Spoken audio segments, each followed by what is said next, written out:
Kokemäen urheilutalolla 18.9.2010 lauantai-iltana. Ottelin äsken ammattilaisdebyyttini Ukrainan Olga Denisenkoa vastaan.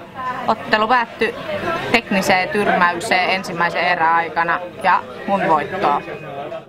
Aloittelin ottelua rauhassa ja lähdin rakentamaan sitä omaa peliä ja omaa, mitä oli suunniteltu, että tehdään.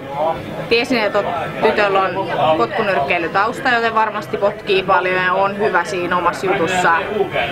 Osasin jonkun verran varoa niitä potkuja ja sitten lyödä vastaan. Päästiin häkkiin vasten niin kuin oli tarkoituskin ja siitä sitten mattoa. Päättyi kaardiin ja kaardista lähdin sitten ohittamaan rauhassa hakemaan omaa juttua. Pääsin half-kaardiin ja half-kaardin kautta sitten mounttiin ja mountista ei enää mitään muuta kuin ground and poundiin ja tuomarikeskeytykseen saakka.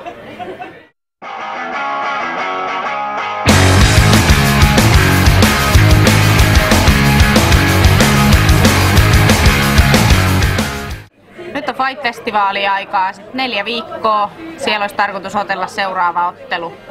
Muutama päivä menee huilailles ja tunteet purkaes ottelun jälkeen, mutta sen jälkeen aloitetaan taas treenaamaan kovaa ja valmistautumaan seuraavaan otteluun. Ja toivottavasti siellä lopputulos on aika lailla samanlainen.